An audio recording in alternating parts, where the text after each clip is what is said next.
above their expectation, of course I should be, delivering something above their expectation, over deliver, under promise and over deliver is a perfect thing. But anyways, I was also like, kind of giving a lot of self-doubt, negative self-talk about, oh, maybe I shouldn't be hired. I shouldn't have been hired at Microsoft or whatever. So this is like imposter syndrome that I developed, temporarily though, shortly when I was working at Microsoft. And I can tell you guys that a lot of people actually engineer type, especially like I think my personality is like INTP or INTJ or whatever. I'm not too introvert. I'm like social introvert right now, but back then I was much more introverted.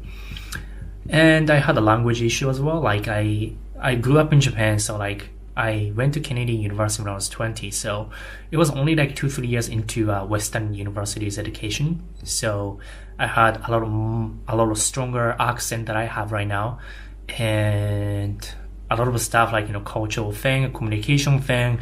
I wasn't too used to like small talk, like that, everything like communication styles. So a lot of stuff was like new to me, and obviously it was like a lot of a learning curve as a second year, third year student. So I definitely felt imposter syndrome. I didn't feel like I was good enough. And a lot of times like I was questioning my ability, my intelligence. And this went on until like two years into my full-time employment. So today, like right now, I'm recording this video in 2019. So it's like maybe until summer of 2017, I felt like that. Maybe because I was more self-deprecating and I was more humble and modest and perfectionist, which is a really bad recipe to have the imposter syndrome, because shame loves perfectionist. So all in all, I talked about shame, imposter syndrome, perfectionism, and self-deprecating kind of personality plus introvert.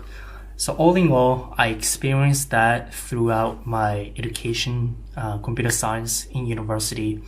And after 2 years, maybe a year, 2 years, and working with different kind of people and being able to identify where I am, what is my skills. Until after I was able to objectively measure my skills, I was feeling like it was all, is it just me kind of, question, self-doubt. So I guess that's it. I just wanted to talk to you guys about imposter syndrome. I'm pretty sure a lot of people have this kind of issue as well, especially people who are perfectionists, especially people who are hardworking and have a higher standard. It happens a lot to software engineers, believe it or not. A lot of like Google engineers, they have suffered from imposter syndrome because the standards are really high, and the peers surrounding themselves are also super smart. So you're in a relative environment where high density but super smart, intelligent people were constantly telling you that you're not good enough, or maybe implying that you're not good enough. So we think, we believe what we see, right? So if we spend every single day in that kind of relative subjective environment, then we start believing that we are not good enough, we are not smart enough. And so that's a danger of that, like believing that we are not good enough, we are having too much self-doubt.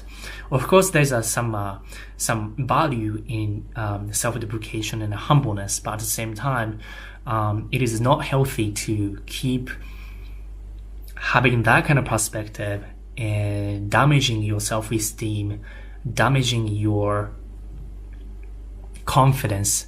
Because if you have more negative thoughts, then you're going to perform much more negatively. Whereas if you are more confident and you're certain about yourself and your skills, then that's going to bring a lot of a positiveness to the way you interact with people and behave at work, which is going to change the perception of who you are and your skills as well. So perception of who you are of other people is going to impact how people measure and evaluate your skills. So that's something that I learned over the course of 4 or 5 years working as a software engineer in multiple environments, in different companies, with different teams and different people. So I guess takeaway, if you feel like, you're not good enough working at big companies, I've been there. And that is the end of this video. Vulnerability and polarizing. Alright, if you enjoyed this video, press that like button. I will see you guys in next video. Bye bye.